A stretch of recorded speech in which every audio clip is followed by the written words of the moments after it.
the latest in tech and accessibility. This is Access Tech Live with Stephen Scott and Marc Aflalo. Welcome back. I am Stephen Scott. He is Marc Aflalo. Just a reminder of that question we were asking you this hour. And I think it's a conversation, Marc, that is just going to go on and on and on, and maybe even cause arguments among people at home. I don't understand these people who are in relationships that have, one person has an iPhone and the other has an Android. How does that marriage continue without just forever fights? Yeah, I have no idea. It's actually kind of confusing to me, considering all the...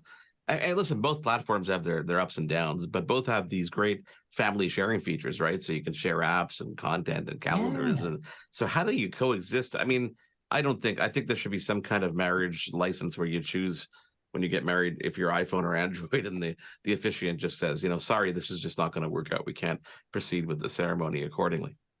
You know that bit in the ceremony when they say, does anyone have anything they'd like to say at this point? Yeah. And, so Tim Cook stands up and says, actually, I have a comment I'd like to make here. I think, it's an interesting question we're asking this week.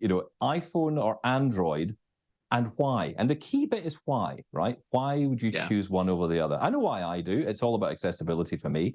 And I'm not saying that the Android phone is less accessible. It's just that Google got to the accessibility table a bit later than iPhone did. And honestly, once you've got into a platform, once you start using it, that often is where it begins. And for a lot of blind people, I know that's the case for me. But I'd be interested to hear what other people think on this, because it's a wide range of viewers we have here, and I'd be intrigued to know your thoughts. You can get in touch across social media at Access Tech Live, and get in touch with us on email as well. Shall we talk Google, though? Because Google is the news of the day. I'm curious, do you get Google envy? Like, do you get Android envy sometimes? Like, I get my hands on these devices sometimes. I'm like, oh, the hardware's nice and there's more options. And, oh, look, the operating system's different. And sometimes you just want a bit different. I'm not feeling that just yet because, of course, with new iPhones having just come out, 2 weeks ago now, I don't feel that yet, but I do find myself getting Android curious. And I think the more they incorporate some of the smarts and the AI tools in there, and they show you those real world examples on how this could help you, and you realize that they have a leg up on other companies, you do kind of get envious, and you kind of want to put those things to the test, don't you? Oh, absolutely. I must admit, I get envious of the hardware. I think the software is great. It really is. And there's some wonderful features we can talk about here. But I think for me, the hardware, the Pixel phone is a fantastic phone. I still have the Pixel 6a that Google sent me, what would that be, 2 years ago now? And it's a stunningly good phone. It really is. It's a solid, well-built device. I'm not saying it's better than the iPhone, but it is on its own, it is a very good device. And I should say to a lot of people, if you're buying into the Android ecosystem, you wouldn't go far wrong by just heading straight to the Pixel, because honestly, it's a great device. Yeah. Accessibility features, you said Android, late to the game, but now that they're in the game, they've got some pretty cool ones. Are there any ones in particular that you like to call out when you have this conversation with people? Well, yeah. So, there's a lot coming up, especially with Android 14, because, Android has similar accessibility features that you'll find across the board, whether it's a Mac or a PC, or whether it's an iPhone, or whether it's Android. You'll find similar types of accessibility features. So, for example, you'll learn about TalkBack, you'll learn about Zoom, you'll learn about low vision features, hearing features, motion features, features for people who have motor or dexterity problems. All those kinds of accessibility features exist, but there are a number of new ones that are coming out. And I have to tell you one in particular, which is not for the Pixel, it's for the Pixel Watch, which we're going to get to in a moment. Pixel Watch 2, of course, is the new hardware. I'm more interested in the software here, because as someone who's blind, I want to use TalkBack, which is the screen reader. It means when I tap my device, it is speaking back to me what you're seeing on screen. And I want that to be good. I want it to be solid. I want it to be fast and responsive and all those things. And up until now, even on the early Pixel Watch, it wasn't great. You had to do a lot of hacking and a lot of back-end work to make this thing really perform. And I often wondered, is it a hardware issue or is it a software issue? And the answer may be from actually earlier in the year from Google's I/O event, when they talked about the fact that TalkBack is going to get more fast, more responsive, thanks to a new text-to-speech engine they're bringing out in Wear OS 4, which will be coming out anytime now. So that is really cool. But Android 14 itself, it also has some cool new features. And the standout feature is live captioning, which is going to make a big difference. This means you can be on a call, you can see or listen back to a call and also type a message and it be read aloud on the other end. That is a fantastic feature. And it is going to make a big difference to a lot of people, especially those who are deaf and also deaf-blind people as well, who use Braille displays with their device. So, lots of features that are baked in and built in. Also, a big feature coming to Google Maps, which will go across Chrome as well as Android 14, is the ability for companies to label themselves as wheelchair accessible. This is really important, really important. So many friends of mine who are in wheelchairs who end up in this situation where they go to a restaurant, they're told it's accessible, they get there and there's a step to get in.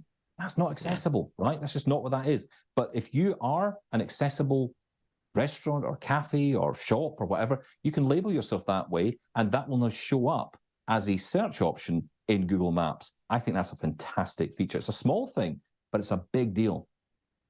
Some of the like the Google Lens type features using the camera do pique my interest. And they had an interesting demo on stage where someone was on a hiking trail and they pointed their phone at a sign, and the sign was able to, with the AI, it was able to read the sign and give them insight on the two directions they could have gone. They were at a fork in the road and it said, okay, if I go left, it'll take you 10 minutes to get to this location, and that's what's going to happen there. But if you go right, it'll take you 12 minutes, but along the path, you'll see this beautiful sight on your right, and it's more friendly for traveling with your dog, which it knew that the person was doing because there was a dog in the photo.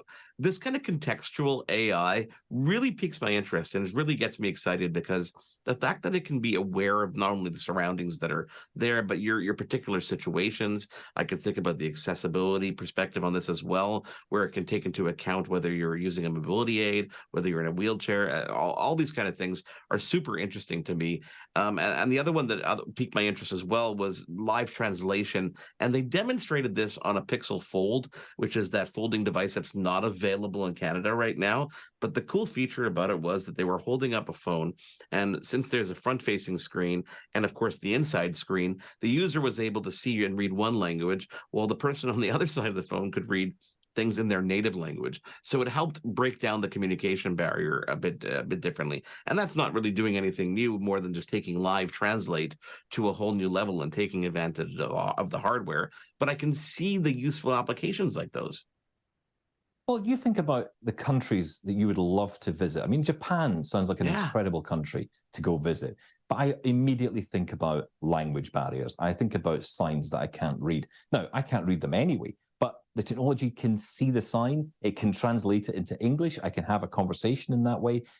This is where this technology is wonderful, because it breaks down barriers. And yes, accessibility is, of course, important in all of that. But the accessibility is important for me so that I can connect with other people, right? That's the key. And I have to say as well, a shout out to the Lookout team at Google as well. So Lookout is an app which is on the Google devices, again, through Android 14. It's going to be getting an update this year, which brings it into line with, if you've been following any of the stories, and of course we spoke last week, I think it was, to Be My Eyes, the CEO of Be My Eyes, Mike Buckley. He was telling us all about Be My AI, this wonderful tool that allows people to upload an image and have that image described. Well, Lookout is building in the same functionality using its own large language models through Google DeepMind that's able to look at that image, it's able to analyze it, give you contextual information, and then drill into the detail on that image. So, for example, let's say it's a family photograph. What was I wearing in that photograph? It will know it's me, and it will be able to tell me what I was wearing and give me the detail of all that. So this is really powerful stuff. Temperature sensor in a phone. This is not meant to take the temperature of your child if they're crying and you're wondering if they're sick. It's meant for ambient temperature, to find out what the dish in front of you might be in terms of temperature. Do you find a useful application for this? I know that we've talked about accessibility aids for like pouring tea and making sure that it doesn't go over the cup with those sound meter. Does a temperature sensor, do you find a practical use for something like that? I'm just thinking of the idea of you just sit the phone on top of your mug as you're pouring the water in, and it just sort of screaming at you, it's getting warm. That could work, I suppose. I don't know. I don't know if there's probably an application in here I haven't fathomed yet. Someone will no doubt get in touch with us on social media and say, hey, why didn't you think about this? But I'm not seeing it at the moment. No, not with that one. But it's an interesting feature, and I think it's good that I'm trying to think what the reason behind it is. I get the ambient. That's the same thing here. I really don't know. Like, it doesn't make sense as to me. Oh, let's put a temperature sensor in. I'm going to buy this phone over that one because it has a thermometer in it. Doesn't really, and a watch, yes, I get, No. body temperature metrics and stuff. Yeah, I don't get that. That's really strange. Pixel Buds Pro software update. This actually kind of excites me. And the way they demonstrated it, where you can be wearing your earbuds or an earbud and, be immersed in your podcast or your music. And if someone walks up to you or you want to talk to somebody, it automatically knows that you're doing that. So it ducks the volume and lets you talk to that person and opens transparency mode. That's kind of cool. I can see where that could go wrong in some cases, but that does, another example of AI and software standing out a little better than the competition. I think it's kind of in line with what that feature you talked about last week with the AirPods, kind of adaptively, adapting to your environment, but taking it to a next level, maybe. It sounds like a very similar feature, which is rolling out, and which is cool about this. You don't have to buy the new hardware. You mentioned this earlier, that you don't have to buy the new hardware. You can just update the buds you already have if you have those Pixel Pro buds. But yeah, I think it's good. And I have to say, on the AirPods Pro 2, this is a fantastic feature, and it is a game changer, because I can walk around all day with my earbuds in, or my AirPods in my case in. And I do, because I'm listening to voiceover all the time. I'm using it for GPS. There's always voices talking in my ear. One way or the other. I think it's really good that I can keep them in my ear, but still have that conversation. The conversation boost facility is amazing. And this is something which is great. I do see the problems. I mean, for example, if you're in a busy place and there's lots of people talking, how does it know that person's talking to you? Do you have to action it with your voice first? How does it work? Because surely it would just continually interrupt whatever you're listening to. Can you imagine if you're on a busy subway or at some kind of event and just you're trying to listen to a podcast or something, and someone walks up and people are just walking by talking and you're just confused. We talk about price points, and these are pretty, expensive devices. You're talking about the phone starting, the Pixel 8 starting at $949 and the Pro at like $1,300, about $100 more than last year's models. But you posted something interesting on social media earlier today, an article from Mobile Syrup about Canadian carriers offering subsidies and deals. This is something we haven't seen in a while. They've actually been shying away from this. Yeah, that's right. It seems to have kind of come back, hasn't it, as an option. And what's cool is when Google's involved, and you don't get this with Apple, but with Google phones, you will often get an extra thrown in. Now, whenever you get something free, you think, okay, it's probably going to be terrible. But in this case, it's actually pretty good, because they're chucking in a Pixel Watch 2, or they're chucking in the Pixel Buds as well. So you can get that as part of the deal on some of those plans. So if you check out that article, I posted it on my Twitter earlier, or X as it is this week. Don't get me started on that. There's a story there as well. But didn't you see the way they're posting links now? Have you seen this? It's dreadful. Anyway, you'll find it on my feed at Blind Guy Tech, and you'll also find me on Mastodon as well. And you can check out the details there. But that will have all the information about all the various carriers throughout Canada. So kudos to Mobile Syrup for posting all that. And of course, dude, we're going to be talking a lot about Android accessibility and diving into some of those features in particular, because it comes out next week, Android 14, obviously with the new Pixel devices, but other devices are going to be getting it. I've been playing with the beta for a while, so we're going to put something together for you at home to experience some of those features firsthand with us, so we can demonstrate how they work and the usefulness of them, which will be pretty cool. Coming up, guys, we've got a long-standing annual tradition. It's coming at the end of this month, but historically, it's not been the most accessible. However, one family in Toronto has made their mission to change that with an organization called Treat Accessibly. When we come back, the founder of Treat Accessibly, Rich Padullo, joins us on Access Tech Live. Stick around. We want to hear from you. Follow us on social media and get involved at Access Tech Live. We'll be right back.